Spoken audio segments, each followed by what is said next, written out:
Mayam Singjamei Sina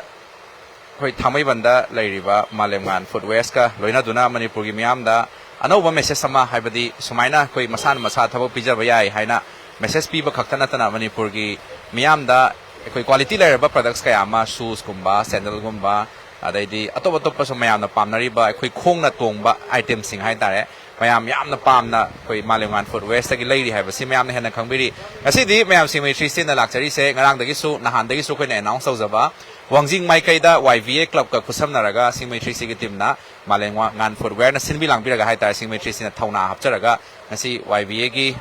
kai hani jurisdiction mafam oriba aduga mayamna su Wangjing gi mafam ama mayamna Wangjing gi SK lekai hai khangna biriba dugi community hall macha duniko mayam sida leise si community hall macha duni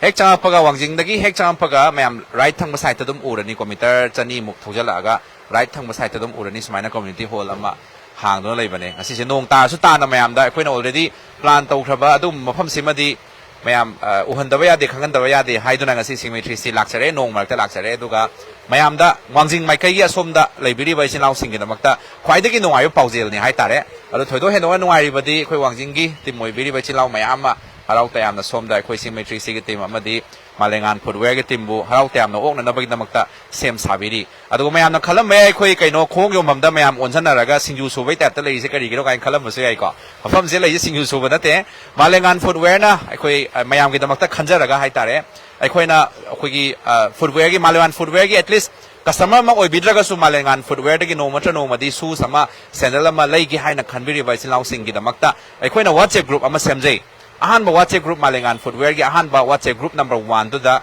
join to birak pai sin law sing gi khoi gi mobile number ngaktani ko silai sida mayamna singju su bai ta to usoki khoi gi tilok sanam semba maroi mapang sem bai ta ta kullaga leinari se phanam yami 1000 around ni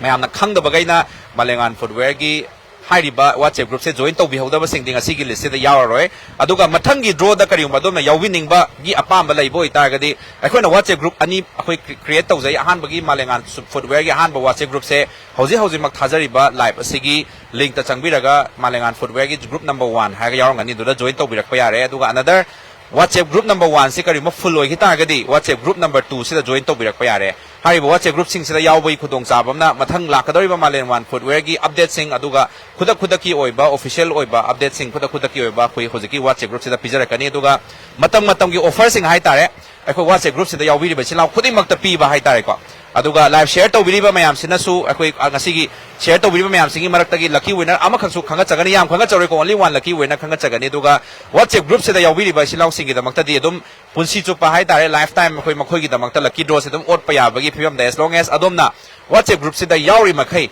adomna adum khudong chaba sing one day no matra no madi Malemngan Footwear na Singjamei ga loina ringkhai hariba group sing se da yawbi tare dom su no matra no madi daw yaba tangkakta adom su winner oirak pa yai haibagi thajaba mayam efam pizari mayam thengasu thengna ngasi se Wangjing SK lekai gi mayam community hall lampaki hekna kandak leba community hall do kuduga khongnang achouba ama hobuduni ko adugi hek makhong du da yamna ingchek mafam ni gari parking gi da makta su yamna mafam chaba aduga Wangjing maikai dagi Thobal maikai dagi na Kaching maikai dagi lake hai ta ga suna Yaripok maikai dagi lake hai ta su yamna center chaba mafam hai ta salungpham dai tholake hai ta su mayam machin adum sida leire ko salungpham adaidi Karembi khok dai tholake hai ta su hek machin da dum leire aduga akhoi tentharom dagi lake hai ta ga su adum leire mayamna mafam sidagi hena chaba atopa mafam leitre hai tare center point ama khanjaraga mayamna lakpibada khudong chananaba nong taraga su choloidaba mongda mafam sida lakpa yarani haibagi khoi arepa khoi lepminara matungda YBA kaklo khusamnaraga ngasi khoi Singjamei ga loina jaduna leiba khungok Manipur da khoi gi shoe seller singi manungda khwaidagi pioneer ama oiriba mayamna su quality lereba shoes aduga shoes yono matamda warranty piba ngamba hai tare warranty piba ngamba yamba da thammoi Mayamgi da thammoi se lengsen tana leire yamba I microphone amta hapchage duga lausi ko taroi hai kai kamai kwadi ngata sabira male kai sabira ge kwadi kai haini oxygen gumni ko igidi section kwa yaudre na no da thammoi dai re kwa yaudre na du hingi operate thammoi ji u dre ne yamba purit no khaja ajira thoi ke dro nei re ke dro thammoi ji u hai ta sing purit sa kamai to gi no habagi samla kwari ngi sala ngi lo hoi mayam na adu yamba gi thammoi yam chawi bu dikhange du na thammoi se ani hapi thammoi ani se amana itai magi na tra yamba gi ra dikhange yes ani hapi ji maram se kari gi no itai magi na tra mayam gi ra Singjamei hai bu dom tang khangje amene nam jokar ga du ta ไม่ยานจบก็เดียวมาขัดนี่ต่ออันนั้นไอ้โลน่ะทำไมนุ่งเดโลน่ะผมจนมาต่อโอ้ยเอ็นวินนะฮันก็ต่ออันนั้น please ไอ้ชิวดิโลช่วยกันก็ please ไอ้เต้มาดูมาสัมตักสินะไอ้ยัยไม่ดามเตลเลนขลุ่นเนี่ยตาคุยไม่ดามเตลเลนขลุ่นเช่ไม่ได้ตุ้มตา please ไม่ดามจุคุยมาม่าเล่นขลุ่นเช่มตาคุยมาม่านี่ก็เสียมาเสียยามมาปกป่วยด้วยละฮักกันดูบ่ยามเมื่อกี้อีมาวยด้วยละนั่นที่ไอ้น่ะนุกซีน่ะไททลมาม่าเนี่ยสมกงเจอวันนี้ได้ใครให้นี่ก็ยามอุนิเรมสมพิจารณาตัว like ตั้งไม่ยามได้อินโทรตัวไม่ยามสิมิงเสียมาม่านั่งน่ะอินโทรตัวไอ้นี่ไมโครโฟนมาสิฮักกันตัวนี่อย่าได้ไอ้เต้มาโอเคให้พี่หรอมิงตัวตั้งปั่นมิงเสียไม่สิโฮเทลลี่กันตัวนี้นักเล่นตัวนี้ก็มาสินักเล่นตัวนี้ anyway ไม่ยามSingjamei 360की life की खुदांग जिदा global सिदगी मालेम लेसा सिदगी तोंगान बा मफम सिदा यंगबीरी बा मयाम सिंग पा Tourane मयाम दगी यंगबीरी बा खुदमक अथु मतमदा खोगी ngasimak लाइव फरबन नुमित वाइबियो अखोगी वांगजिंग ने सिनबीरी बा दुगुंबा नोंगमगो ओइबा फुटवेयर्स खंगजदबा नचाना नाइना सिंजबा लांगजबसी सोइबा ngang यावरबा सुखिता ngakpigani हाइबदो आहाबा वाइबियो तबना फुल सपोर्ट ने पीच सोइबनि सोयरोय तबदबु नोंगसे नोंग तारगसु चोतब मफम खनबिरमसि वाइबियो दा याम थेंगफुल लोइबा हाइतारे अदुने सुमाइ तबनि सेंसेन हाय आइना बु सिबाइ खले दु लालाय दु ताइ कमाइ काइदि अदु मया सातिन तुपगा चंगना रहिसिनि कै सातिन तुपगा चंगना रहि अदु याम नुंगाइबसे सेंसेन हारगदि को हांफात्रिङाइ सिदा सेंसेन हारगदि आइगि अहानबा लैबा मिदो अमा लैबदा अमा फ्रीनि को सिदना हुनिङे पोसक सेंसेन हांदि अहानबा कस्टमर से कना होय आई खंदे अदु अहानबा लैबदा अहानबा जे अदु अहानबा कस्टमर से चंगहलकपा आई नाक चंगहलकपदु अहानबा कस्टमर होयनि को अदुने अहानबा आई अहानबा होय बोस्टिम नाक चंगपुदो आई मोंदा ताबम पायगा अहानबा कस्टमर होय जगे हायबदो अहानबा कस्टमर होयनि को अदु मोंदा खुदोंग सा बडी में काय से आई खा चेन चोंगनि हाय थेंग पाक फंगल लोय हाय तारे होय आइना सुम हांगजनिंगे सिदै सिदा अखोगी चे मा ngasi खुसिननार जगे को सिगी चे से असेइदा इतै मोहय मयामना इचे होय मयामना इचेल होय मयामना मफम सिदा अखोई उसोपकी अखोई कै हायनि आलू अदैदि तिलौ सनम सोयबदौना मरोय मपांग अखोगी कै हायनि लांगमन थागे मरोय मपान सोयबदौना पुंजलगा लैसे करिगी दमक्तनो हायना अखोइना थिजरु मतम सिगी चेबांग सिमा पायरगा लैरमि सिगी वाहन थो हाय तारे खतंग सिगी वाहन थो के सुमाइ तौजबनि कनानो लौदोइसा नोय निमा अनिमा हाले कनाना हाले किंग चोक तौ तारे मोय निमा याम कोइन यावरा ए कोइन द पो वाले टीम गातनी अमना मैं वाईबीए की सेक्रेटरी अमना कोई सीगी टीम मेंबर को टीम मेंबर नि मासी अन थवाय हंसांग याव ओके अदु वांगजिंग माइ कई टीम ने हाय तारे अदु बदगी मिंग दो केबा देबो रवि सराग देबो करम नो हेड करम तेल नो हा करम हेनो तेल नो किंग चोक आईबी ओइबा हेड ओइ रे कमाइ ला खतोइ नो सुमाइ तौ नरोइ दो मंग ला खपिदा हा मरै तौ टिंग तांग का खत फोन से टिंग तांग अदु करम ने बा रवि सराग दा कइनो ओके हेड आइजे करमनो हेड आइजे अशोक इबुद्रो हेड आइजे करमनो को हेड एक कोइ सिसिनि को अखोगी सुन सिने इंडिया फ्लैग ना अखोगी इंडिया फ्लैग ए सिना अखोगी देबोगी तारे यामना मयाइ द लैगम अशोक सिना रवि सना की तारे को अदुदि आई और खाय लंखल अगे को यारे ओके नहीं रसिको अदुदि टिंग तांग थोलसे अंत टिंग तांग थोलसे से ए nge ko pai no tiel tare ravi sa kai su khalu nu offer special offer lai ni ko general secretary de bogi winner oire mana su thawai haksang yauna chen basna maram oyamba isona su ubiraga hai tare okay raw na magi damakta han ba customer gi mana mo onda phangdore kadi lai doi jano ma si ado ma apam le jano jano ama ita free ni ko hap to je ado karam bahana kai ni yama kai ba hausina kai ba de hausin ngai marak thana ngai sigi matang do adum tang ai hajaram ko to ne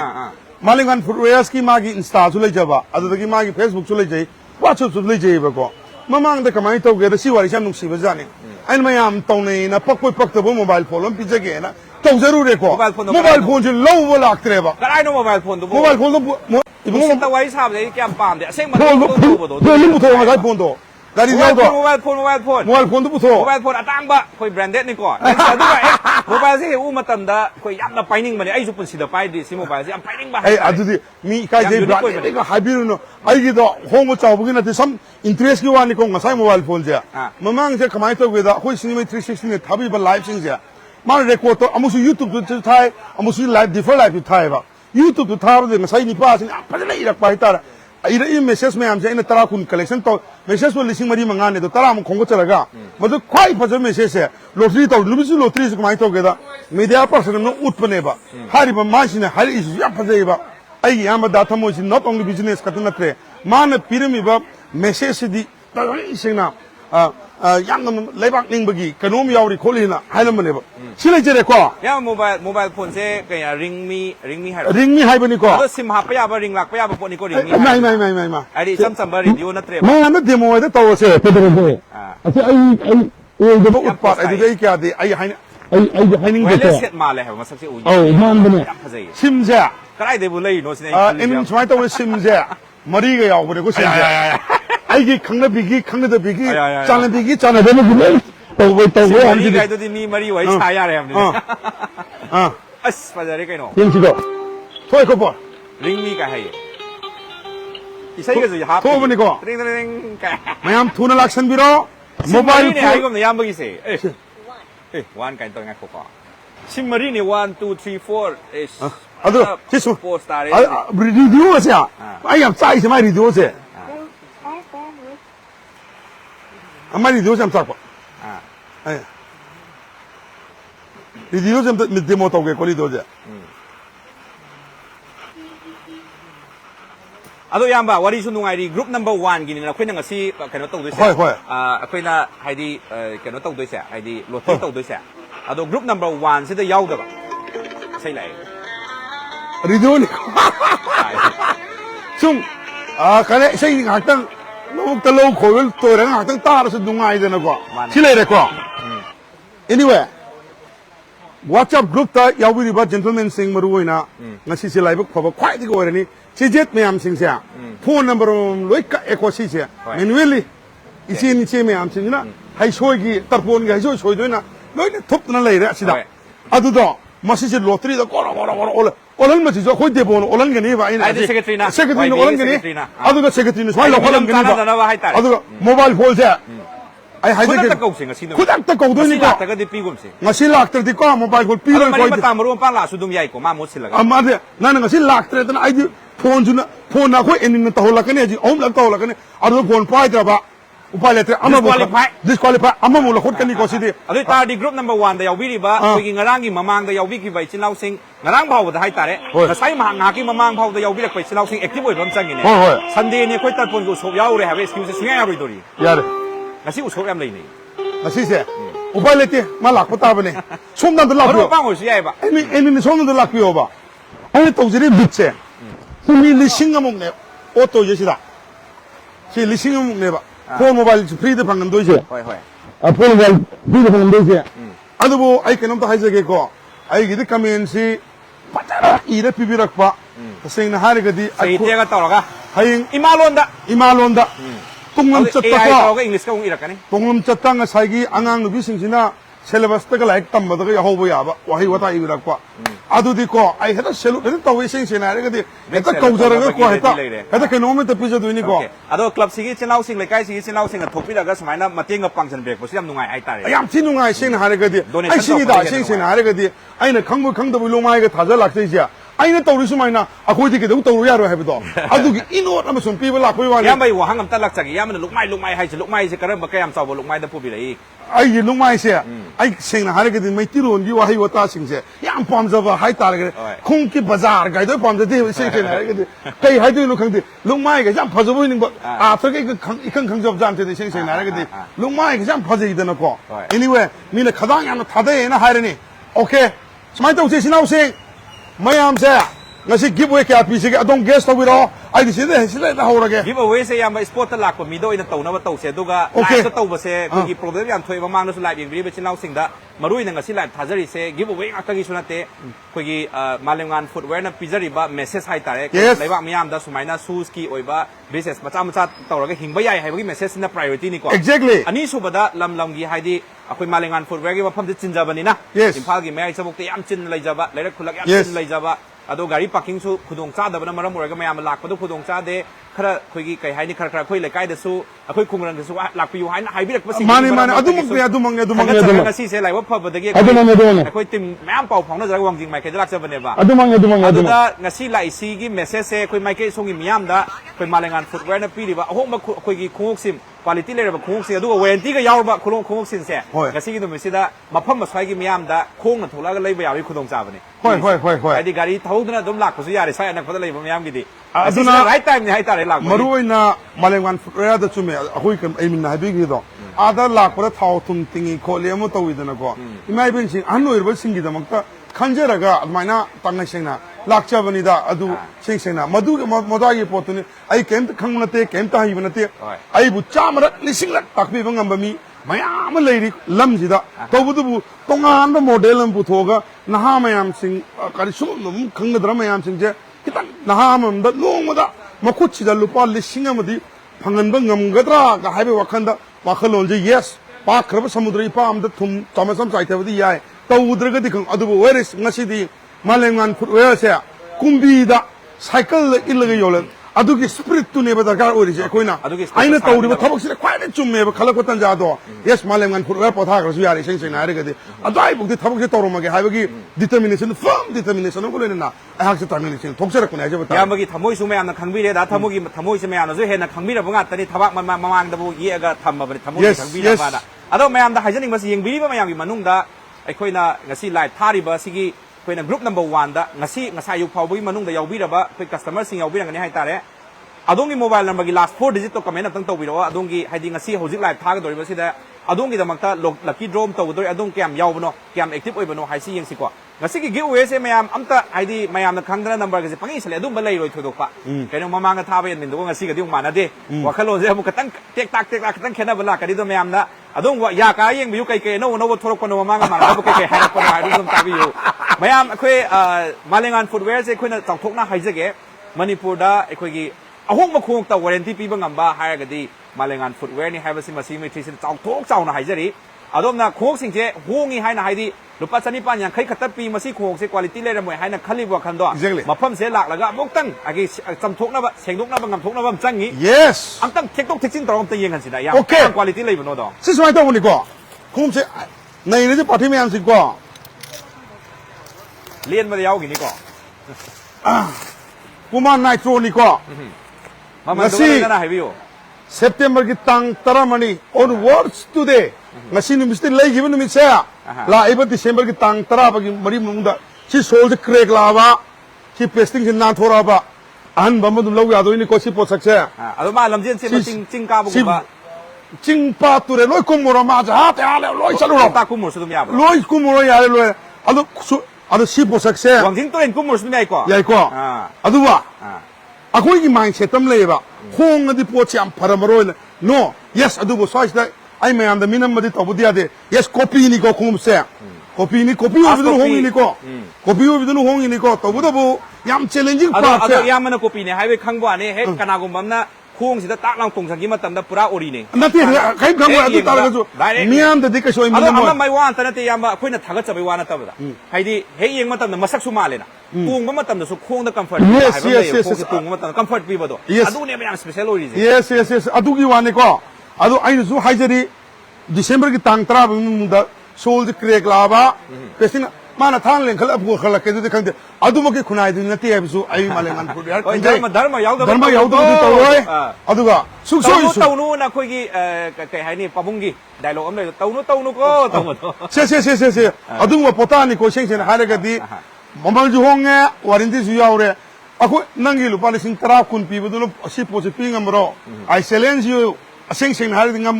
nang 2579 pa hai jeli yoni sana je luppa abo amagalai lupta ba hai bang lei ko ai gi ne kitang mairau kitang henjan bai wa khai adu khadane sana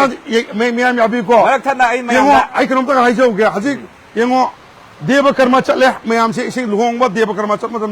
aru patang wa tani sing sing chume ko ai je ja asing mu yum loi thamma ama mai na te fashion se yamba fashion se dungti khudingi hong e ha ba hoi sana hai se ichal je sing a chil liba sana sing du bu sana bu dungti jai sangam ra ha ba sama ne ꯈꯣꯡꯎꯞꯄꯨ ꯑꯩꯈꯣꯏ ꯑꯣꯔꯤꯖꯤꯅꯦꯜꯁꯦ ꯋꯥꯟꯁ ꯏꯟ ꯑ life time ꯌꯥꯝ ꯇꯣꯏꯅ ꯍꯥꯏꯗꯤ ꯑꯣꯔꯤꯖꯤꯅꯦꯜꯁꯦ ꯂꯩꯕ ꯉꯝꯅꯗꯦ ꯍꯥꯏꯇꯥꯔꯦ ꯀꯅꯥꯒꯨꯝꯕ ꯈꯔꯗꯤ ꯃꯪꯂꯥꯅꯤ ꯑꯩꯈꯣꯏꯁꯨ ꯑꯣꯔꯤꯖꯤꯅꯦꯜ ꯀꯩꯁꯨ ꯇꯣꯡ ꯉꯝꯗꯦ ꯀꯣꯄꯤ ꯉꯥꯛꯇꯅꯤ ꯇꯣꯡꯖꯔꯤꯁꯦ ꯑꯍꯣꯡꯕ ꯂꯨꯄꯥ 700-800-900 ꯏꯌꯥꯝꯕꯒꯤ ꯗꯨꯀꯥꯟꯗꯒꯤ ꯂꯧꯖꯔꯒ ꯇꯦꯛ ꯇꯦꯛꯀ ꯇꯣꯡꯖꯔꯤꯕ ꯃꯌꯥꯝꯁꯤꯅꯦꯕꯀꯣ ꯇꯁꯦꯡꯅ ꯑꯩꯈꯣꯏꯒꯤ ꯅꯨꯡꯉꯥꯏꯅ ꯇꯣꯡꯕ ꯌꯥꯕ ꯃꯌꯥꯝ ꯃꯤꯔꯛꯁꯨ ꯇꯤꯟꯕ ꯌꯥꯕ ꯍꯥꯏꯕ ꯇꯥꯔꯗꯤ Malemngan Footwear yauriba productsingsi one of the product ngatani tap he pai matanda miyam mirak tinbada adum kek launa tonga chatpa ya yam thi yarajani kanamtana nangi je copy ne hairek tawsu leite nati khungum kase ko aina pir es ai khungum se hangring ai sida offer je haurage ko khungum taruk laiba matamda khung ani ni ko free hap to se ngasi yam munna sengdok bi oro taw bi oro manga laiba matamda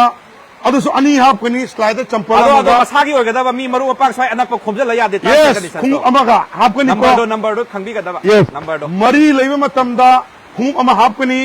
aduga ahum laiba matamda slide champal ama hap kani ani laiba matamda moja ahum hap kani ama laiba matamda moja ama hap kani aduga khung si lening ba sengna hare gadi laga khung se goro okhai ba khung ti laidaba मागे Sumo जाम free द पिगन अदुदी मयाम से गरो और खरा या अदुदी माय मो जाम फ्री द पिदन निको ओके अदु हांग तो से अदु याम बा वफम तंगा मसी ग्रुप नंबर 1 दा याम बगी कोई मालेंगान फुटवेयर ग्रुप नंबर 1 गी कोई गी मेंबर सिंग हाय तारे थुप खोप तौरी को असिगी से कोई सनाबुन गुंबा म लेकाय दिगी लौरगा ओछिरा कमाय तौसी अदु फनी मेरा सनाबुन गुंबा बुथोक पिरकेरा गोरो Secretary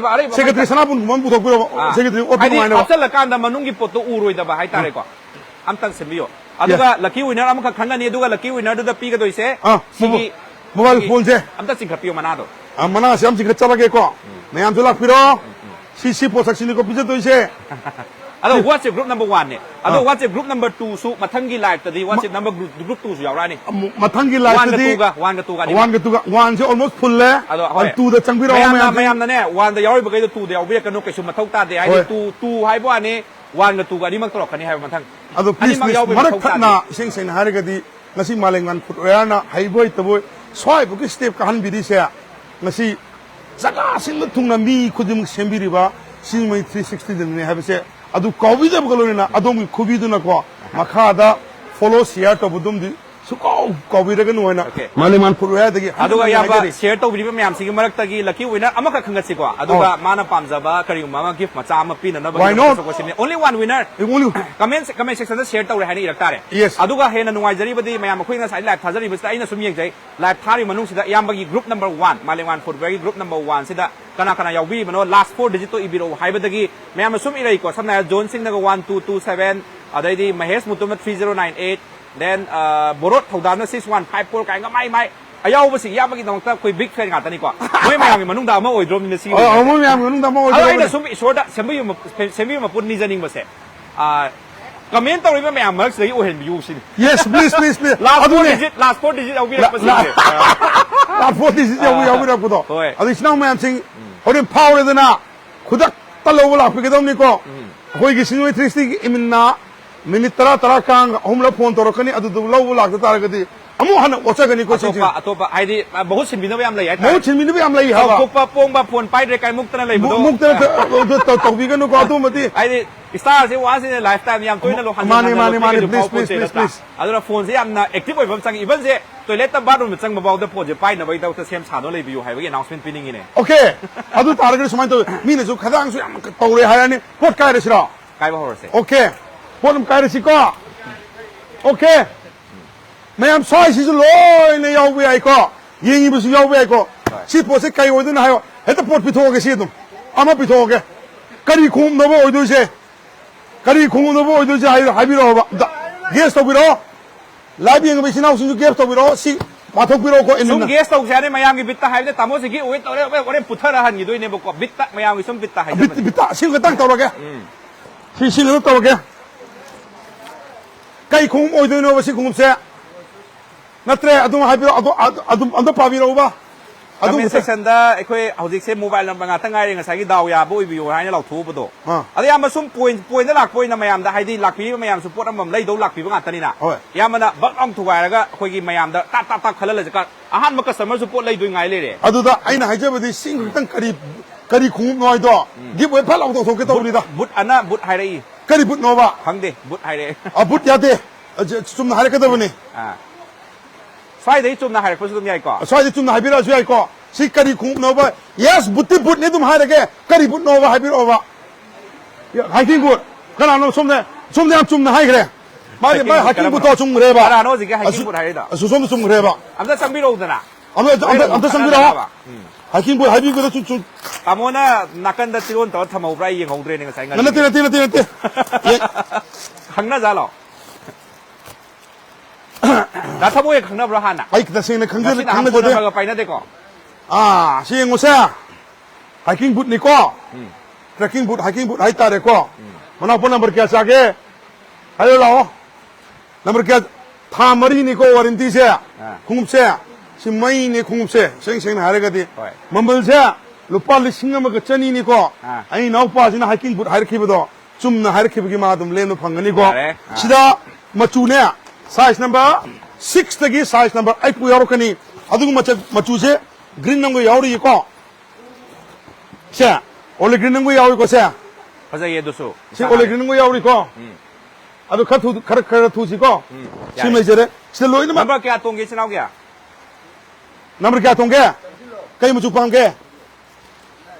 हाँ. आई तोहलगा पिथो बने तोहलगा येंग से बचा. ओके. पिथो चु. ऐसा मैं आमांग तो उसे क्या करोगे? नंगा हाइकिंग बूट का हैरम ब्रसिदे खाली या साना ना. नंबर आई तोंगे हमें तो हम नहीं होला होता. तोंग चलो. 동서를 나온다. 아도가 시 기부에는 구닥다 피부 기부에 도세. mayam lejaise wangjing SK lekai community hall ni kolambi hek nakanda leibani. 세. 동서 비로 바디.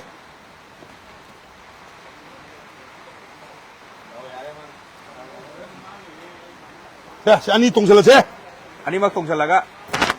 힘은 동서를 세. 란 로여가리 타번가 까오wen 와이다 콩니. 누피 공비가 내 카이원 와이다. 세. mayam 부토는 누피 공비 내 카이기 니고 이 내 카이와 하이번 나때고. 좀 와리기 와네.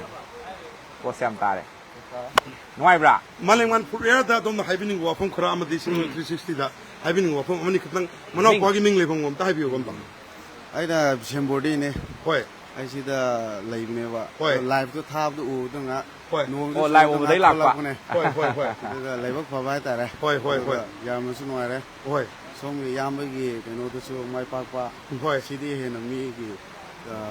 siba do bongam ba hoi plus sona bol pi bo si alo sat pa matam na kai phaubi ge do mayam da tang haibiu dana. Khata nak sambiu mic do ta wata de hojiki ma hai do. yam na comfortable hoye yam ma yare ko mari punjalaga di hena nungai do khanga da yam nungai re congratulation ko. yam nungai Maina amumu yam thajadana khoi gi giveaway tok thurok pa se da thamoi na giveaway tok thurok pa se ne mayam na koi manipur pumba sega kaina ngasagi ahungba product aduga quality labor product ta ama ba khatana tabida mayam da thamoi yam chawi haina thamoi hai khangnari je walking channel matam mo bini kitang khara laiti bising go matu kai se fancy ka hai number se fancy marina khara fancy looks hai bata re ko se ko khara fancy we kai se ko le machum to man roi ko nitro ni ko pima ko chile re khara action bi yengan jara ke se idi zero ni ko yengan jara ke me yam ngai mani ba ko san sega ni ko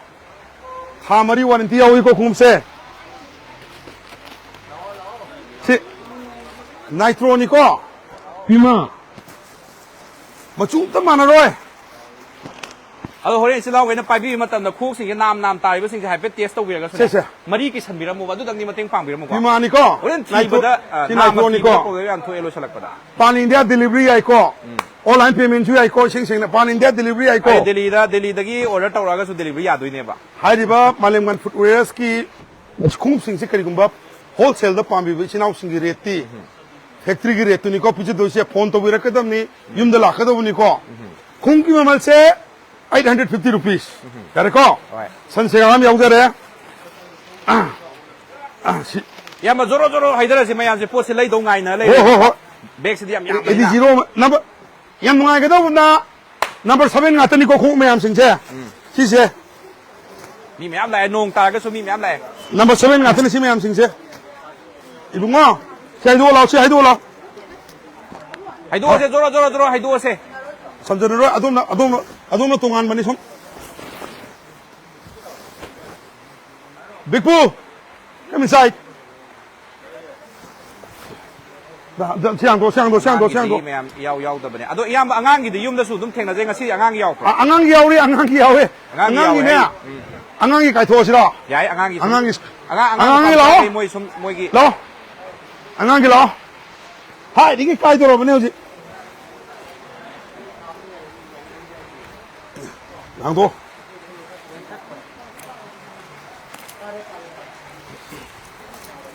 까리까리는 야우라 있어 봐. 신앙한기는 신우시바. 오케이. Number 5. 야, 저러 하이다라세. 너 해드라시. 해도. 아이디 가땅 투나 까이바이 따이 좀 라가. 포체레레 잘한기다가디 ngale 포체 풀 로이라니 봐. 시수까지라. 아두 수까지. Number 6 같으니까. hꯧ직 mayam angangi kai gare number 6 kum kai ge ko. Mayam si smart watch khulle ko hoja. Side le ram mi umi gi oidoi ne. Ado si je mapu yaragadi mayam na khoidai lobi bayani si mai system. Rabista. Sim ta pai lo. No one da sinarage. Side ta ho bane. Si sa ya. Mapu le rame. Kaini sana lo patara ta. Ya ho ge ne. Yaw si ay pocket. Domina dom sambiro. Man, edo. Mayam kaini sabi bayade ko som phagi sum taw ne. Number 6 ni ko sa. Number 6. Oh. Kiso mo haidok sa ko mayam khan manungai na ba. Si number 6 ni ko. Number 6. School gi suyawe mayam angang nupi sa gi school gi lo yaw. Wow, mayada. mayam haidok sa ko sa. Mayam khan manungai na bane. Ado nong ta su kenta problem naite. Ado gi yum dagi na si bhau lak pagi di mayam si si ka lak pagi di kai hai ni satin da dum tupaga lak piro. Ko. Ye bi ko lo. Ado ga si yor ga di dum community hall le ramina problem ka su lai. Aja, kum lak biro. 6 ke 7 ke mix ni ko sa. 6 and 7. Wangjing Sorokai bam laikai opposite SBI Bank Wangjing hayam pham se. Sisu ka lo. Sisu.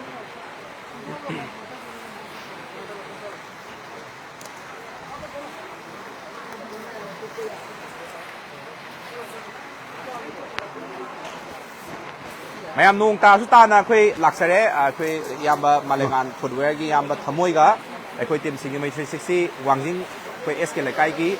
community hall da ni khoi na hoji lakchari si horen pung mayam pung mari 5 haudi dum lai do mali ko nga lingai lai ni hai tare mamdhara ga de khoi hanna ba tor Si slider ga crocs ka ni ko. oh asai hangam mane crocs yaw bra na Crocs ga slider ga siloi le re sida. da crocs se le kai lamoi do na lam yam lap pe hai si bo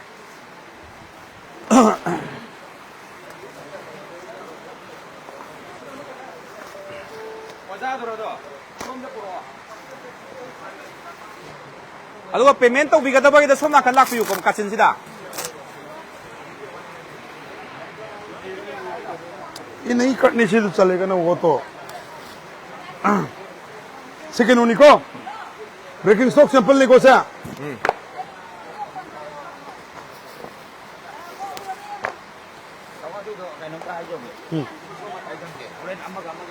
ओ से Celsius बुट नहीं को मैं आम लो याव रे को से Haido. Celsius bul ngata ni sisna. Celsius bul ngata ni.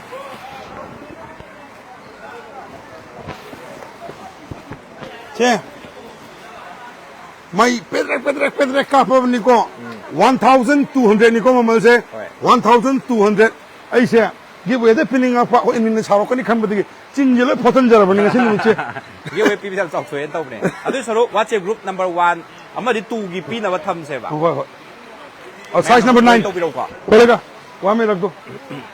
WhatsApp group number 1 and 2 da join to biro mayam caption da khoina hapsabani ko WhatsApp group number 1 and 2 gi link se matung gi giveaway sing WhatsApp group sida loina ma lairiba khoi kai hai ni yame rakho khoi kudong cha pizza ek to kholega वहाँ में side करो side करो side करो side करो side करो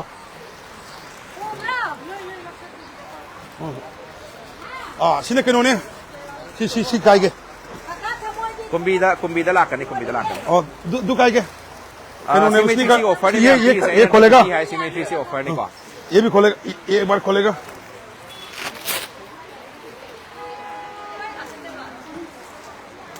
price मथंग मैं हम हाइजरी को खोई होजिस तुम हाइजर रखे फिस नहीं हम 850 आतरा नो 1200 निक स्नीकर्स निको 1200 की लो था दो माय सेट से क्वालिटी मखल में हम लाइक को 850 दगी होरगा 1200 फाउबगी बड़ा खोलो प्रोडक्ट से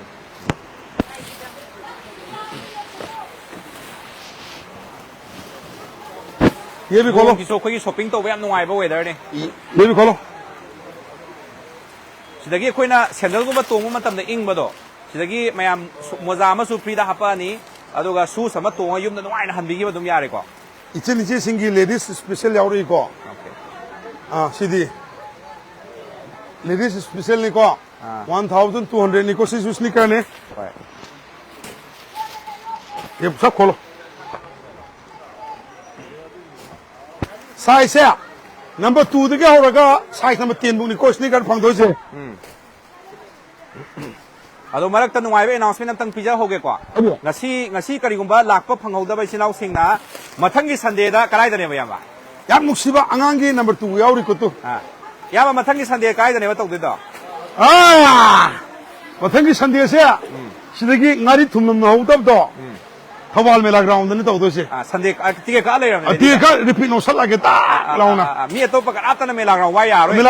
थमोइना वाय ग्रे वो वाले संडे के बुक तो हो गए वाय नुई चुपनी उबनु चुप बुक तो देखा गिरा लो सब गिराओ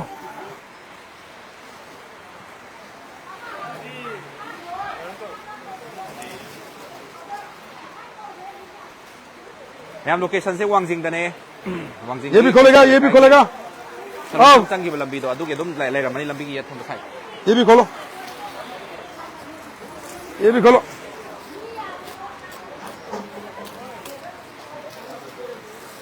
खोलो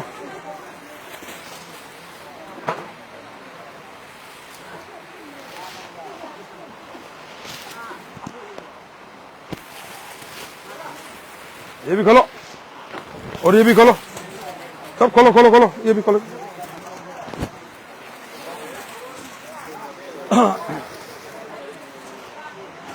तामो सोमदा मी थोलप पकैदो चेक तौन बसाई लेइन फत्रा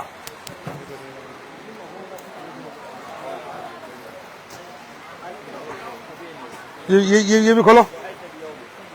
साइड हाइदी खो पार थोलप पकैदो असाई मरक तदे म थोरोइदना सिदा लोइ थोलक कदो एंदा सिदा दुम चेक तौरो पेमेंट तौइ तौदे दु दारो हाँ सब ngaतने आई की कलम दी आई की थी ब्रो अब देंगे ये एक बार खोलेगा ओहो ꯑꯩꯈꯣꯏꯅ ꯑꯩꯅ ꯍꯥꯏꯖꯕꯗꯤ ꯄꯦꯃꯦꯟ ꯇꯧꯗꯤ ꯃꯐꯝ ꯑꯃ ꯇꯧꯕꯤꯌꯣꯕ ꯁꯤꯗꯅ ꯆꯦꯛ ꯑꯥꯎꯠ ꯇꯧꯕꯒꯤ ꯃꯤ ꯑꯃ ꯆꯦꯛ ꯇꯧꯕꯩ ꯂꯩꯕꯗꯣ ꯁꯤꯗ ꯂꯩꯌꯣ ꯍꯥꯏꯕ ꯁꯤꯗ ꯇꯧꯔꯗꯤ ꯑꯃꯨꯛ ꯁꯤꯗ ꯒ꯭ꯌꯥꯟ ꯇꯥꯔꯣꯏ ꯁꯤꯗ ꯌꯥꯔꯣꯏ ꯇꯥꯃꯣ ꯑꯩꯅ ꯍꯥꯏꯖꯕꯗꯤ ꯄꯦꯃꯦꯟ ꯇꯧꯔ ꯊꯣꯛꯂꯛꯄꯒꯤꯗꯣ ꯑꯗꯣ ꯁꯤꯗ ꯃꯤ ꯑꯃ ꯅꯠꯇ꯭ꯔꯒ ꯑꯅꯤ ꯂꯩꯕꯤꯌꯣꯕ ꯍꯥꯏꯗꯤ ꯄꯦꯃꯦꯟ ꯇꯧꯏ ꯇꯧꯗꯦ ꯍꯥꯏꯕ ꯋꯥꯅꯤ ꯁꯤ ꯑꯦꯛꯖꯤꯠꯅꯦꯕ ꯑꯩ ꯄꯦꯃꯦꯟ ꯇꯧꯕꯩꯅꯦ ꯈꯜꯂꯨꯗꯕ ꯑꯗꯨꯗꯨꯅꯅꯤ ꯆꯥꯛ ꯀꯥꯆꯤꯟ ꯑꯗꯨꯝ ꯌꯥꯔꯦ मिक्स ठीक है सिदा मी अमखक्तंग लेबिरो यारे ओ वहां में खोलेगा ना क्या तौना बई वानीदा ठीक है वहां में ये करो यहाँ में एक तो साइजिंग करो वहां में वहां में रखो यहाँ में डाल देगा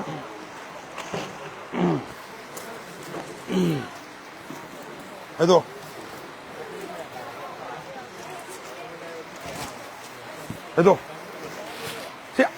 해독 저리시나 아니 같으니까 아시 사벨레 저러고 8 number 8 sinda lai 아이고 fazare pedek law ma tane mem phong sari ko manin lai gai da gai manin lai हो यार mem khadari ya pam ऐसा वाला कलरफुल लोग को कहां में रखा है ऐड वाला संदोक pa hore ko mem ऐसा वाला कलर थौबाल तौरानी मैम मथंगी संडे दा थौबाल मेला ग्राउंड दा लाक्चरनी को Thobal Mela Ground fix tawrabani. Oh, 1,200.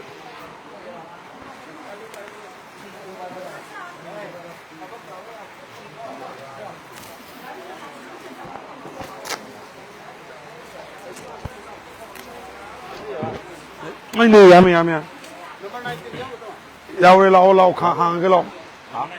lâu lâu thế nào Lại phá đi ấy. Ai nè cái đó cái. hàng cái xin number anh ngắt ni ko Cái đó racket xong đã câu rồi. si anh ngắt ni ba nai ni chinaw sing hàng cái Ai cái nó mà kẹp âm thà lại.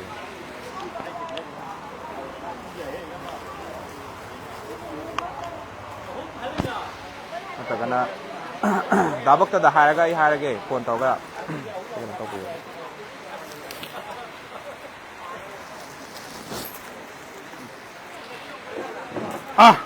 he nine jam ta hàng rồi nine giờ đó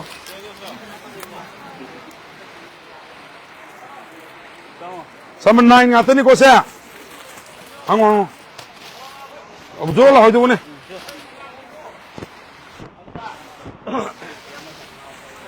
Yes, number 9 ni ko haiduk chari ha ko do ba mamal da 850 ne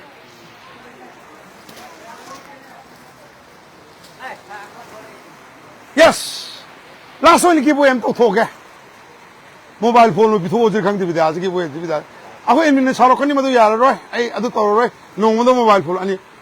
ai na pa ri khum se kai khum lo dai bi ro ne ma sa de kai ri sing sia si de yao do khum ne ba Isu, ado laita message something bio mayam sing sum nam ai sing hak ta potha ge su ware ai su ware mayam ta sum na habiro ha oh ai am ta pa ge kari khum no mayam ta habiro oh ai kai khum nam ta mayam kai khum nam ta habiro lai tu su yai am ta pai bi ya de ko si di natte tab su de sung na cha de ko am ta habiro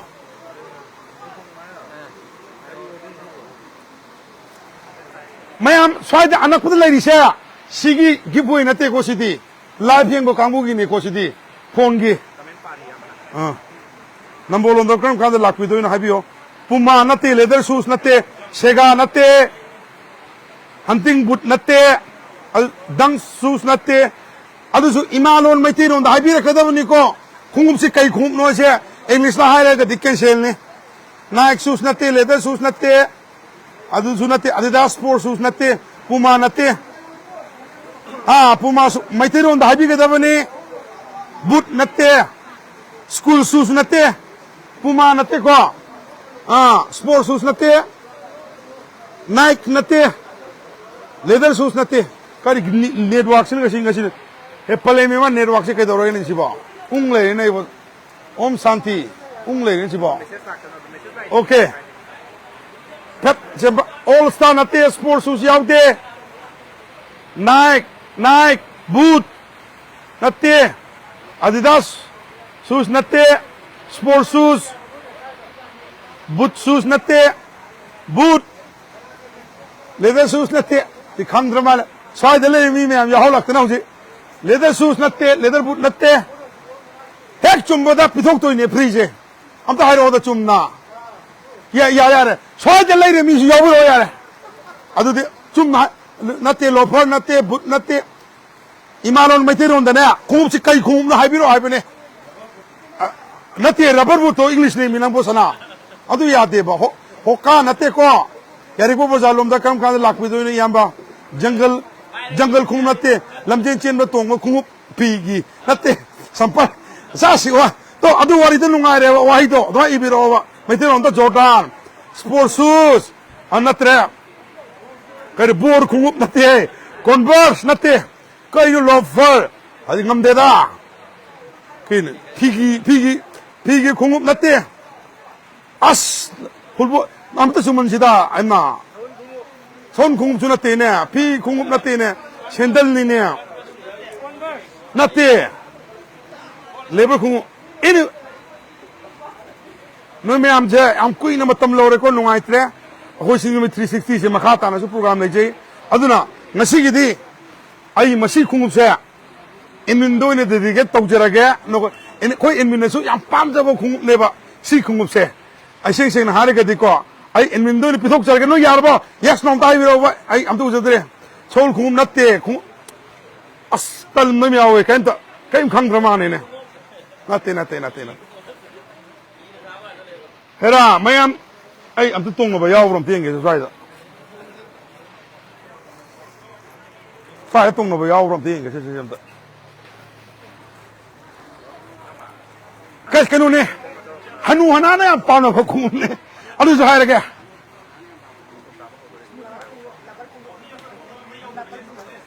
cái nào nó chỉ cái đó mari nhau đó bị nó chụp mấy số anh mari nhau thì cái sai chân nhau thì ba mari nhau đó bị đó yes mari nhau đó bị khung úp ya đấy khó mari nhau đó bị khung úp yes 사는 게 비로 머리 야우도 비쿵 머리 야우도 비쿵 내봐 궁금새야 머리 야우도 비쿵 내보세요 딸래 좀 나하잉음 데임시보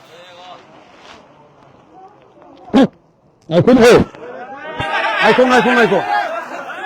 오르고 머리 야우도 비쿵 데 비자라게 just 오늘 기분에 머리 야우도 비자라게 비고 아이비요 oi amta hang do piu kai pon da han amta yeng se putu oram dereba atopa mathang wahang amala se ba hoi tawra ni ba number 9 ne ba ko atopa wahang doi la se ai onaram am ni no pai de daw mi dana onaram okay khum se smai ta aran pa khum pi ba da mana pi gre ha ga di dharma yaudre ba मैं हमने physique बिना दम ता एक का Junga P Ghani पोची यामन money ना बको करम मद हॉकी गे दो आई खाम दो गिने बा oja se mana su yam gi wakhalon da phungdo pi ro to offer oi na pi thoga mon doi na pi thok padi kai ai ka su kai de mong khara pi thoga ai tai lupa kya pi ba no mari yaud da ba mana pam ja ta lupa chani pa yang khai ne ba mari pa yang khai do ni ai sa dum pija ni hanji am to je mari yaud da bi do lupa sa ma do pi thok pa yai da ai ma di ai 1200 adane tamo mari yaud da bi do kai su mo lupa sa ma do pi thok sa ma do bi thoge without license wala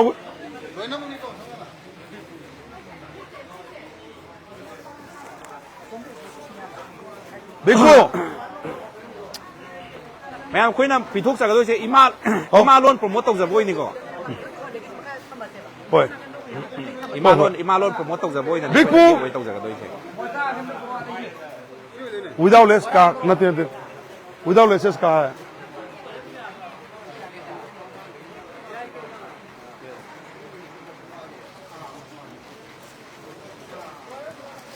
O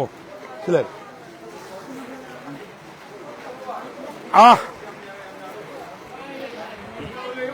엔빈네 손 났다. 사기도. 예스.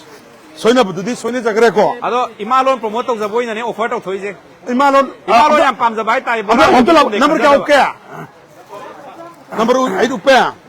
파이 중 넘버 8 만 그래다. 티니 시디. 넘버 8 니칼로. 8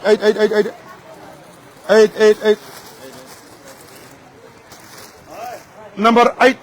자 좀나 하비라 기부도니까 야보다 망아버니까 시시 마ям 생그람 생 하비 얌tin 망제라버니까 비토이네 아이 라나디 하이디 머리키데 비해도 yes 이말론 프로모터 세버고 이말론 프로모터 또 위기니까 yes 실례야 아도 루파 짱마다니까 기프트 도저리세 깁 레비 도이나 호이 시다 시다 짜버니나 마땡 놓저버니까 아유니 보면 락버니나 좀 아토포 있다디 코이나 그래도 똑똑해 탑기로 머리 야우드비 아토파 까이다 봐 까이세 아토 사이 제 사이즈 넘 9 또 까비라게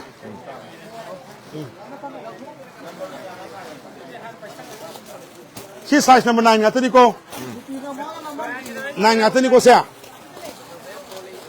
사이즈 넘버 9디 어홈로보다 아마 하피고 마야나 카멘다이 나기 사기 하이다 보니까 야마 마야나 카멘다이 프리다 하가 연전래 아이디 연번 라이네 쿠지 야마 너트로 마니 연번 라이네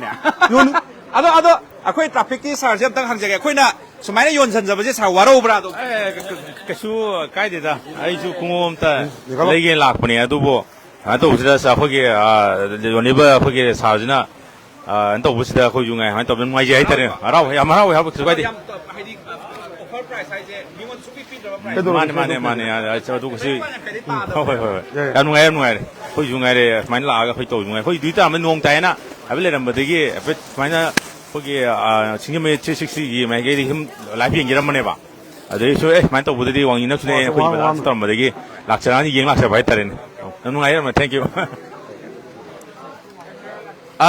ไม่ยามมาคุยแต่เสียงนะสิ่งไม่สิ่งไลฟ์ทัศน์ภาษาอีมันนุ่งดะทำมวยยามมาทำมวยเสียพรีอาจจะโตไว้ให้นะไอ้เรื่องสุ่มให้ดีวารีเสียแล้วก็มาทำนักคุยวารีดุมซาใจ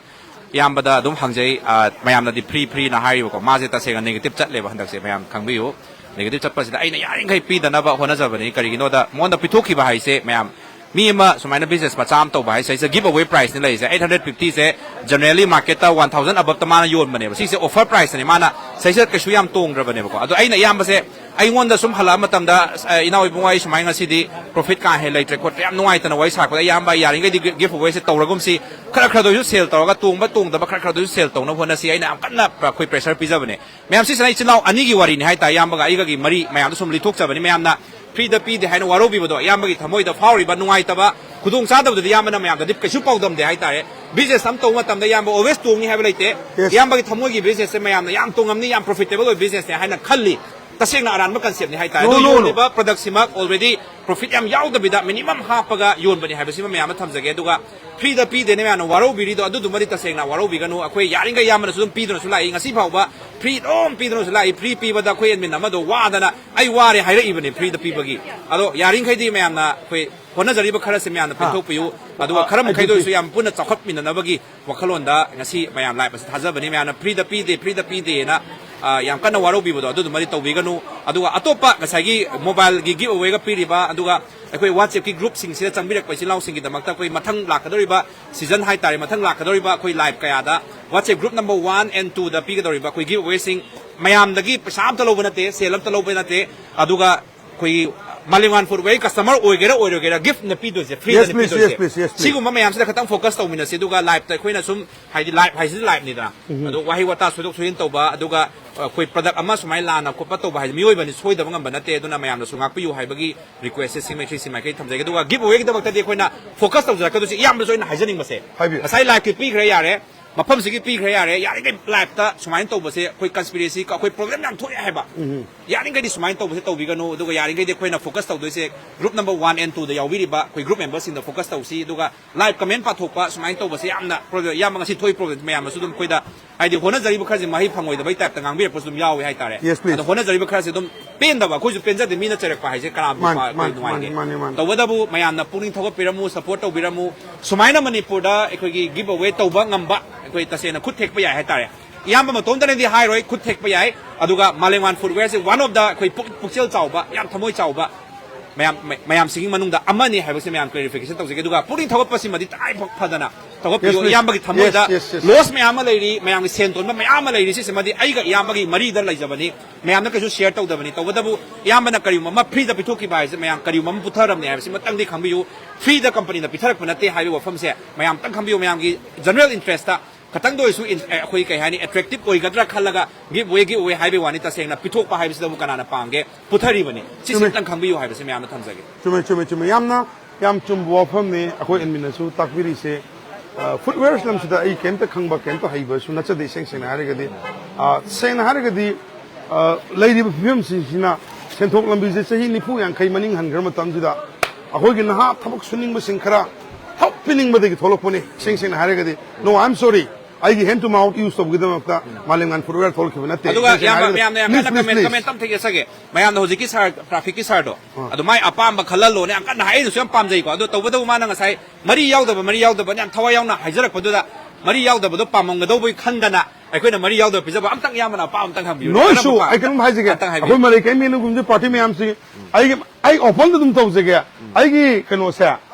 ไอ้มันเอาปาร์ตี้ฟิกเสียมันอาปามบักคงอุ้มเสียแต่ไอ้พี่เด็กพิจารณาแกไม่ยามอังสิตาอะดูยาโรเปโลไม่ยามเอาลูกความคนละก็มันนุ่งกี่ยาโรเปมันนุ่งกี่ไว้ลอยสันนะเร่มันนุ่งไว้ลอยอะไรก็อาปามบักคงไม่ได้ขัลโลอิสระเลยสุดเลยยาเร่ก็Malemngan Footwearตานาบักคราว่ากันเสียงนะให้แกอาลูกสิ่งนั้นกุมเสียงนะให้แกดีก็ไอ้กี่ดีก็สนุกยาวรถทอลคนเสียงนะให้ไอ้กี่ please kindly ไอ้กี่ pocket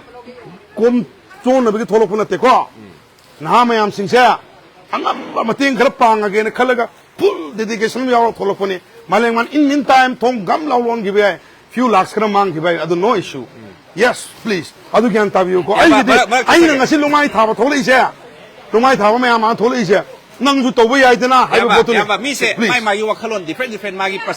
perception lai hai tare kana gum khara pithok ning ba khara kangu na di adum pithok pigo dum hare kani kana gum na yamba gi thamoi da phum duna thamba sagi sigi business se torok matam da awa polum kaya ama financial burden mayam puri se khangbi be chilau sing na di yamba korean pabiyu ko koi kai hai ni yari gi free da pibi ga no kai no siba ka message yauri sing ma pukchel chaw ba chilau mayam sin na ngasi pungin thoga piraga yamba na mayam gi marakta Malemngan Footwear na ngan thoi ba ngam mi se makhui gum mayam se support tawek pa din hai tai to bodo yamba ina request tawgi ding ma se ai na law thok ki ba pot se ham lui hai tai live ya lu kre ba ko ai na yamba na khatang confuse at pa mata na mayam na dum negative feedback pibi ri se le ba na su sikhat chaba ngam na ba ai dum hoti hona jari ni program sing aseng mali raga to bodo miyam gi machil hai ba se di pen da ba sing ta phongduro ka du ni comment hai si open ni da ada yamba na yari gai mathang gi oi tawbi matam na ya na section bi sorry ai sumain tam ga haija ge sing hari ga di ko wai jam lising hari ko da wai amani asobi yaw wai se me bi hono bani ko mayam negative comment do adu gi welcome tawjari madumuk tun oja oja ge du kanjari thank you very much hoi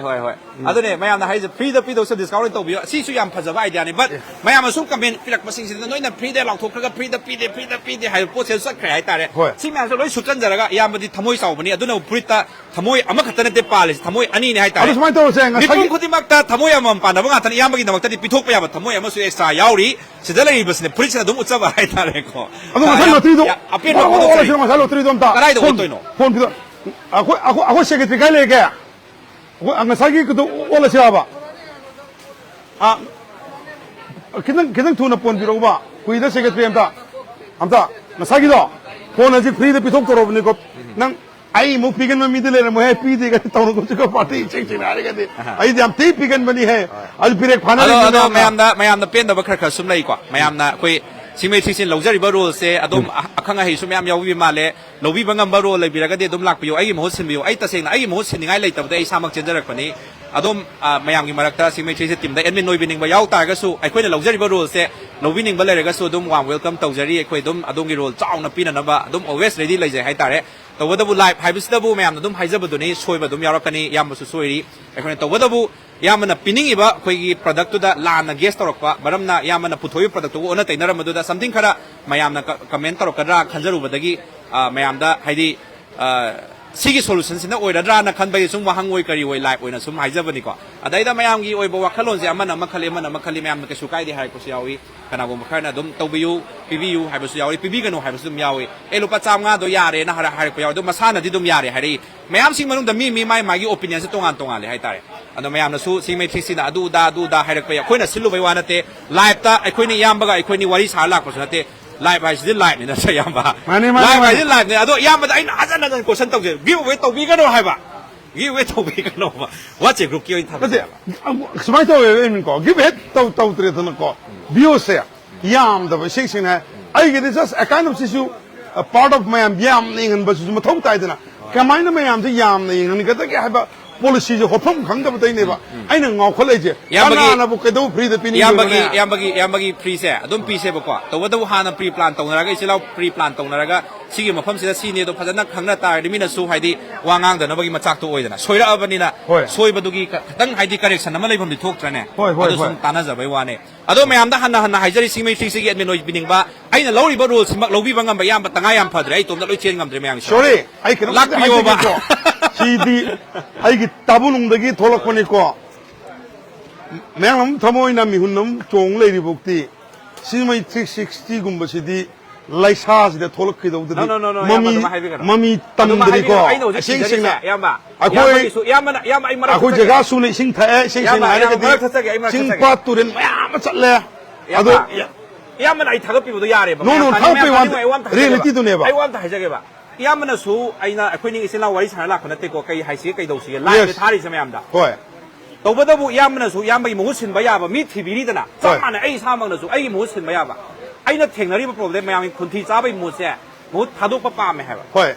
yan ta bi ko yamba aduna live thari manung sida Singjamei si aina ngangjari ba sumaina ngangbi ba haiba ꯑꯩꯉꯣꯟꯗ ꯍꯩꯊꯣꯏ ꯁꯤꯡꯊꯣꯏꯕꯁꯨ ꯃꯌꯥꯝ ꯂꯩꯇꯕ ꯅꯠꯇꯦꯕ ꯑꯗꯨꯒꯨꯝꯕ ꯂꯩꯕꯤꯔꯒꯗꯤ ꯂꯥꯛꯄꯤꯌꯨ ꯍꯥꯏꯖꯕꯅꯦ ꯍꯥꯏꯕ Yes, please. ꯂꯥꯛꯄꯤꯌꯨ ꯑꯗꯣ ꯑꯩꯒꯤ ꯃꯇꯦꯡ ꯄꯥꯡꯕꯤꯌꯨ Malemngan ꯍꯥꯏꯖꯕꯅꯦꯕ Footwears ꯀꯤꯗꯤꯀꯣ living like a legend ꯍꯥꯏꯕꯅꯦꯕꯀꯣ ꯇꯣꯝ ꯊꯤꯟꯉꯥꯟ ꯃꯊꯟꯗ ꯃꯌꯥꯝꯗꯒꯤ ꯇꯣꯉꯥꯟꯅ ꯇꯥꯒꯗꯕ ꯏꯁꯤꯡꯁꯤꯅ ꯊꯕꯛ ꯑꯃ ꯇꯧꯕ ꯃꯇꯝꯗ ꯑꯗꯨꯒꯤ ꯄꯣꯠꯁꯛꯇꯣ ꯉꯝꯅꯕ ꯍꯣꯠꯅꯖꯒꯦ ꯍꯥꯏꯕꯅꯤ ꯉꯝꯃꯦ ꯍꯥꯏꯕ ꯅꯠꯇꯦꯀꯣ ꯏꯁꯤꯡꯁꯤꯅ ꯍꯥꯏꯔꯒꯗꯤꯀꯣ ꯊꯕꯛꯁꯦ ꯃꯆꯨ ꯃꯃꯦꯟ ꯈꯔ ꯊꯣꯛꯅ ꯇꯧꯕ ꯍꯥꯏꯇꯥꯔꯦ ꯃꯌꯥꯝꯒ ꯃꯥꯟꯅꯗꯕ ꯑꯗꯣ ꯏꯌꯥꯝꯕ ꯃꯌꯥꯝꯅ ꯄ꯭ꯔꯗꯛ ꯌꯦꯡꯒꯦꯗ ꯍꯥꯏ ꯏꯌꯥꯝꯕ ꯃꯥꯂꯦꯝꯉꯥꯟ ꯐꯨꯠꯋꯦꯌꯔꯒꯤ ꯄ꯭ꯔꯗꯛꯁꯤꯡꯁꯦ ꯑꯗꯨꯝ ꯑꯦꯕ꯭ꯔꯤ ꯂꯥꯏꯐ ꯈꯨꯗꯤꯡꯃꯛꯇ ꯑꯗꯨꯝ ꯎꯠꯁꯨ ꯎꯠꯂꯤꯀꯣ Yes, ꯉꯁꯤ please. ꯑꯅꯧꯕ ꯄꯦꯛ ꯈꯔ ꯑꯗꯨꯝ ꯀꯥꯏꯕꯩ ꯋꯥꯅꯤ ꯑꯌꯥꯝꯕꯅꯗꯤ ꯀꯃꯟꯗꯤ ꯑꯣꯏꯕꯅꯤ ꯇꯧꯕꯇꯕꯨ ꯑꯅꯧꯕ ꯄꯦꯛ ꯈꯔ ꯍꯥꯞꯆꯜꯂꯤ ꯃꯐꯝꯁꯦ ꯂꯥꯛꯑ ꯌꯦꯡꯍꯟꯅꯤꯡꯉꯤꯅꯦ ꯉꯁꯤꯁꯨ ꯑꯃꯨꯛ ꯍꯥꯏꯖꯔꯤ ꯉꯁꯤꯗꯤ ꯊꯥ ꯑꯃ ꯃꯃꯥꯡꯗ ꯍꯥꯏꯈ꯭ꯔꯕꯅꯤ ꯂꯥꯛꯏꯕ ꯑꯝꯇ ꯑꯁꯣꯝꯗ ꯑꯣꯟꯁꯤꯟꯕꯤꯔꯛꯎꯕ ꯌꯥꯝꯅ ꯃꯔꯨꯑꯣꯏꯕ ꯃꯦꯁꯦꯖ ꯑꯝꯇ ꯄꯤꯖꯒꯦ ꯃꯌꯥꯝꯗ ꯂꯥꯛꯏꯕ ꯇꯥꯡ 28 ꯑꯩ ꯏꯆꯥꯅꯨꯄꯤ ꯃꯥꯒꯤ ꯕꯥꯔꯗꯦ ꯅꯨꯃꯤꯠꯇ ꯌꯥꯝꯅꯁꯨ ꯍꯣꯡꯁꯨ ꯍꯣꯡꯕ ꯐꯁꯨ ꯐꯕ ꯍꯣꯡꯐꯥꯗꯅ ꯈꯣꯡꯎꯞ ꯑꯃ suppose sida Air Jordan ay thaise si Nike ni dana hongpha na hongju hongba phajba ba sigi damukta isa se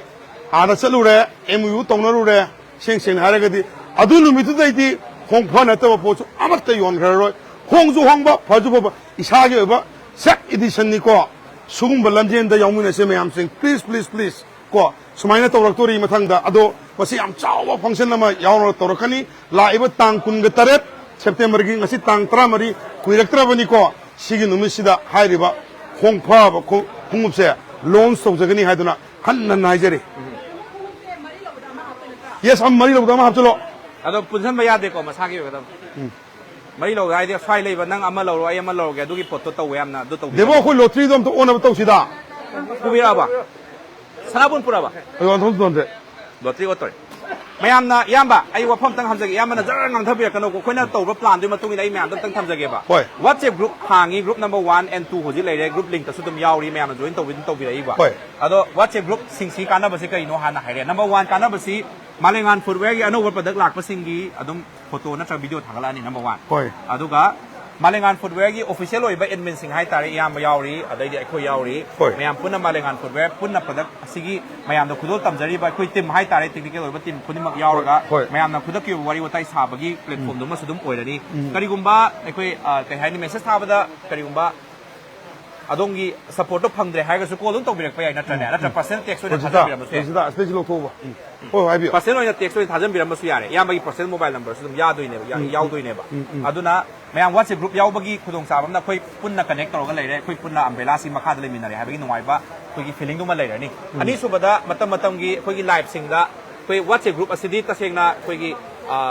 Malemngan Footwear gi asengba promoter ni haina khanjaraga yes koi WhatsApp group sida yausan birakpani haina khanjagadoni ko ano WhatsApp group members singi oina koi lottery si every live ta ngamnabadi honara kadoni marak marak ta su ham nabudum honara kadoni WhatsApp group members sing si oiba marak marak ta offer sing sudum lawrakani haina thajai yamana aduga ngasi akoina pangthok kadoriba lucky draw si WhatsApp group members khatagi ne only WhatsApp mathang tharakpa live to su sumaina koi WhatsApp group khatagi oiba live tharakani ana WhatsApp group khatangi tawjari maram se mamangda phone ama lobo lakhidreba number su pai gidreba singsen yam chak pai tare singsen haragadi aduna ne ngasai pithok te du tawe khole whatever hainari me am singdo aduna hajini di singsen haragadi phone number do paina ragadi khudak taw jikse phone tawrani dana lobo lakdro haina ana maung pizza phangse tare ge Malemngan Footwear tawri yam sincere oine one se one me am ju khangjai dana adu gi damak tane ba ko adu ngasai gi Facebook ki followers me am singsu Insta ki followers me am singsu loina WhatsApp to join to sun biwa haidi ai haijai please nuksi biduno ko haidi compulsory open the yauna bani ko ado haidi me am singse loina almost yaudi yaura bane ba me am singse me am Wangjing gi Wangjing SK le kai gi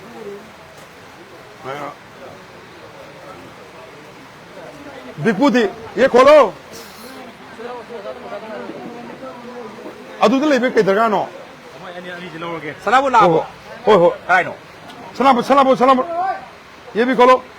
sanabu la hojike si athu pagai do de hojala se ya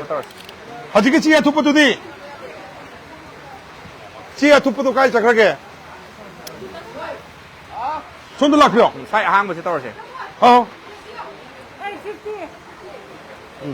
ya ba se thupa loi thupa ba thutta ba su yaw ko ma le yamba loina thupe thutta ba yaw ko ma le ngai ko ne thupa da ti ba amani ka yaw te thut ta ba yaw ri loi thup pe da ni noi ba thut ta ba yaw ri salam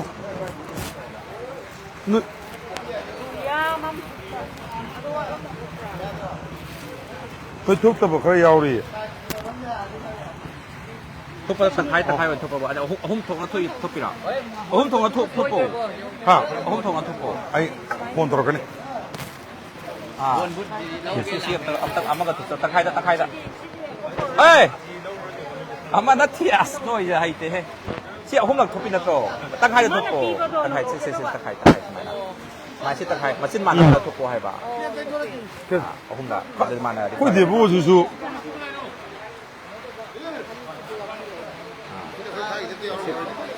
yaw ma ni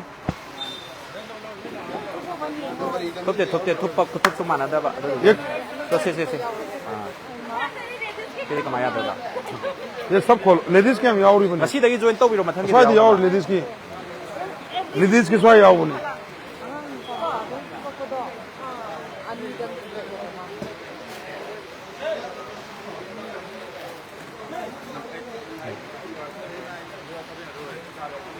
to la ba स्वाद जी जो आई ना तने अते ना याव दे सिरा ना याव दे मते दा आई आई दी सभी ने आई खतने kai do ai de thung thung ana ni khale ba ai gi we thum ma ge adu ani de no pe ai mathang si यारे असुम नो नंग बिरो रो ए जे kana to ha ba chi se na na tham ma di phai da ani to ma de asala sira asala sira ta thomoi hapsala lao 500 O hapsala ma'am हफ्ते जरा के को WhatsApp group ki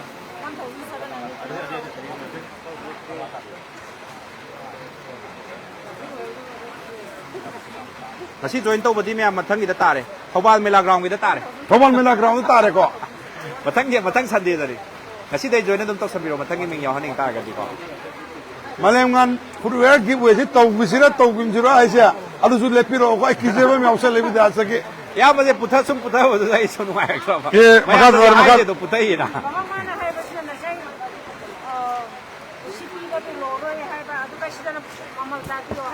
करमनो हां मसागी तो lobby करो यार के दरोगे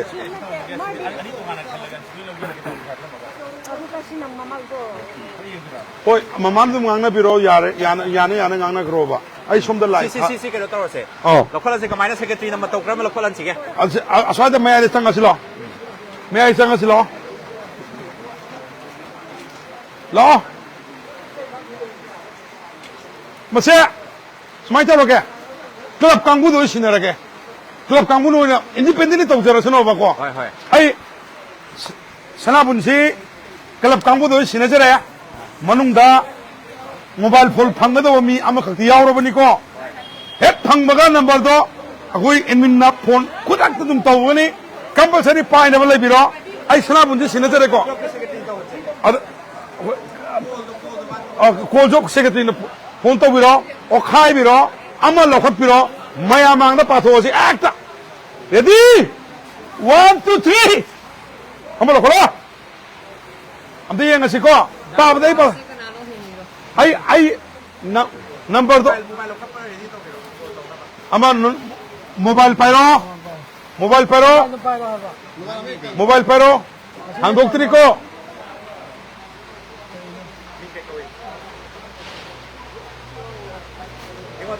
mobile number kumdala go piro अस्मा mobile number kumdala go piro ba mobile number kumdala go piro mobile number नींबो क्वाइट ए वाह yang quite na pau re quite number ओल सिको मैम क्वाइट ए को मागी से व्हाट्सएप की मागी कनो नंबर हाइजर मैं आप खंगले से dai ro to piro wana na ओ अब कर ओ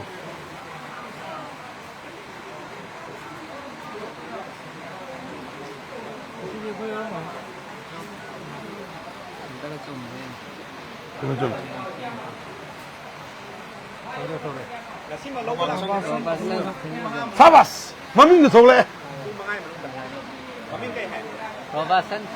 Robertson Singjamei. Ado ngasi ini mari matawis marupa was harak pe ay ko masigi dumita. Kung mangai manungga. Hello. Speaker thadok piyo. Speaker thadok piyo. Microphone thadok. वो कहने ने आपको ये पामो थमो ये kung की lottery में लाउंज है तो अदो सोमना विनर हुए ये बको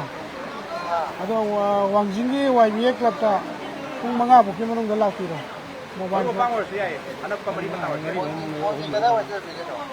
वाईए क्लब ना वांगजिंग एस के लेकर चले बने बा एक चंगा पोगा अदो यूम जे करा हुआ दे वो बिल्कुल ना Wangjing wang kaya lagi. Aku lak. Oh lakiro tu di sini. Ayah, si Wangjing wang kaya lagi. Ima itu mah. Oh ya, tamu. Kalau ni, nu dah Thammoi ni. Am ketang tu lakpio. Nang mobile phone lama hoji. Free gift live kutang je pi tu ini ko Myanmar tak ko. Am tu lakpio hoji. Aku secretary na nang live yang vibreng o nang phone tadi. Nang isi ni ko ai pai je vibreng o live tu thang ko. Singjamei 360 live yang vibreng tak. Unbeatable. Udah pernah sih ya? Udah. Ada yang tu nama pun selak biro, aduga phone sih. Aku secretary itu sini aja lagi. Aduga secretary nanya, handover tahu jelas ni ko, ya reko. Yang tu aku lagi YB lagi secretary itu, main mana selak biro. Aduh matang dengan nanya. Thobal kita, anak kita apa ya? Kaki tahu ni, yang ni. Dah. Pare, nang kartu lak biro ko tu deh. Pare. Wangjing da kiwar masih kai phau ke secretary tang habi uta. Aduh di Sumaina kalau ni hari cap kan dah ni na aduh Mayamgi interest tu ni na tu nungai apa apa. Wangjing da macam nungai tu ka pergi secretary nasu YB ke secretary nasu Sumaina sanabun yang post tabam putuk pirak pasal nungai ni ya ba. Sanabun sih mati kalau na laki wina kan ya ba. Lo salak pada 1 hour su handle Sumayam su lieng ba sing sisu makoi su wabam nai hai tare. Kalau tension na ba hai tare horen abuk lai makuk tay lieng ba hong na ba putuk sab dong su PC. Lo salak pada ngasi thorom sih mai len na duga mafam se lak pina bagi message to intang video. Adu matang khawal da adu supan biram. Ipai chili chini nau mayam sing landam sida kon lei di ba kharanak pa Wangjing gi Khongjong gi adagi Khangabok ki Moirang gi ai mai Imphal gi tongan ton ba Hairo ki tongan ba lei di ba area sida koi gi Singjamei 360 gi followers sing maruina khudimak atu matamda mafam ji lakpiraga as well as Malemngan Footwear bu nungsibiduna mafam ji lakpiraga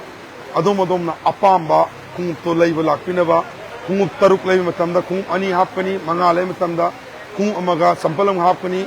mari lei matamda khum ama hapkani khum ahum lei matamda sampalam hapkani ani lei matamda moja ahum hapkani aduga ama lei matamda khum moja ma hapkani su lei daba kamu gi su lakbiu moja ama compulsory free the gift tau jagani haiba wafam ji haija baga ngasi gi matang swaida Singjamei 360 je ngasi yamna VIP program su lei bani aina yam phat phajan jare ina bu chaning mana ko la bani adubo ai upai leite wala bu yade aduna sala pe ba adu mathangi sande se madi thobal mela ground da thobal gi mela ground da mayam thagnami ne si pen da ba na chana na haija gi da soi gi bulan gi ba piji pina da hai gi hung gi khudima khangja da na chana na ni khangbiroga han ngakpi na ba haiduna han haijari thank you